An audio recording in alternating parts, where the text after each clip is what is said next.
Hey, welcome back to Business 163, Personal Finance, and we are now in module number 4. Module number 4, we begin to do the hard work of really calculating where we're at and sort of taking stock of our current financial health. So as you can see from this particular title slide, we are looking in this first video lecture at measuring your financial health. How do we actually calculate and measure where we're at in order to identify where we would like to go? So you can see here in this first slide, there's several elements to this. All of them are pretty short, pretty concise, and pretty straightforward. That's the good news. So it is going to require us to really sit down and figure out where we're at, figure out maybe from bank statements or from bills that we've got, where our balances are at, and then do a little bit of basic math to figure out where we stand. You can see here the fundamental elements of figuring out our financial health. First, we calculate our financial net worth.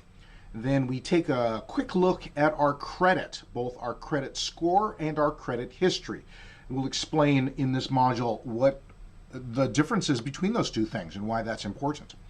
We're also going to take a little bit of a look at our current debt and distinguish between what I call good debt versus bad debt. More on credit and debt in a later module to follow, but at least we'll take a quick assessment of sort of where we're at. In addition, we're going to look at analyzing where we're at in our savings, and then some very quick down and dirty questions about investment and insurance to sort of assess what our level of knowledge is about those kinds of things. So this really gives us a bit of a snapshot for where we're at. It's really difficult, if not impossible, for anything in business and life to figure out how we're going to improve things until we sort of realize where we're at. It's always important to be able to measure where we're at before we can figure out and identify what are areas that we need to improve. So as we get started, I just want to give you a quick overview of some very common mistakes that people make when it comes to finances, that if we look at these things and assess where we're at, these may give us clues to perhaps areas we would really like to improve and get better at.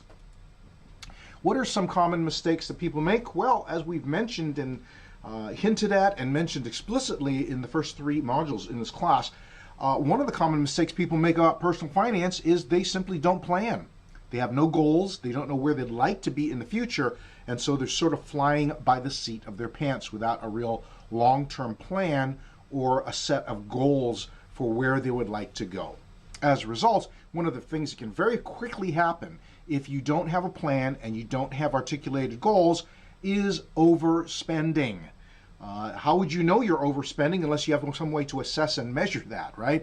And so that's one of the common errors, common mistakes that people make when they don't have a plan, is they tend to be tempted to spend on things that, with a little more foresight might have been a questionable purchase, and nevertheless they overspend. And when folks overspend, many times that means an overuse of consumer credit, in over-reliance upon credit cards and debt, in order to satisfy short-term gratification type of things, immediate gratification purchases. One of the other mistakes that people make that sometimes just stems from that is delaying serious retirement planning. Retirement planning, the difficulty about retirement planning is, of course, it's in the future. And generally, if you have a short-term, present-day orientation with regards to spending, it's really difficult to stop, pause, and really sit down and do the hard work of long-term future retirement type of planning. Another mistake you can see there, making emotional decisions about money, making your purchase decisions based on emotion rather than sticking to a plan or observing your previously articulated goals, right? And then that 6th one there might surprise you. A common mistake that people make when we talk about measuring and assessing where we're at, some folks just focus too much on the money. What do I mean by that? Money is an important vehicle in our lives to many things that we desire. But money is not an end in itself. It's a means to higher ends. Hopefully you can identify, articulate, and you know what those higher ends, what you want to accomplish in your life that surpasses and goes beyond merely money and finances and wealth. And those things are important too, and I want to take the time to remind all of us, myself included, of this, that the things that we want in our life that really make a difference seldom end with money.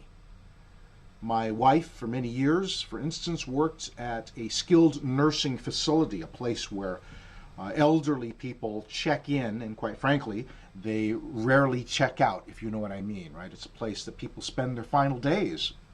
And one of the stories she continually reminds me of is that there's never been a case when someone near the end of their life, when they talk about the things that they've accomplished or the things that they regret in their life, it's very seldom that anyone ever talks about work or money.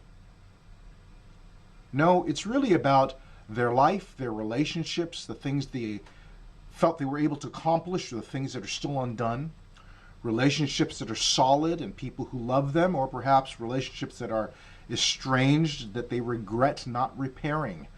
Those are the things that really matter in life. And I want to remind all of us that personal finance is certainly an important means towards that end. But personal finance, in my way of thinking, should never really be the end in itself, right? So, as we think about what we want to accomplish in this module, what we want to assess, where we're at, and maybe where we're at, especially relative to where we would like to be, right? I want to remind us that this is an important module.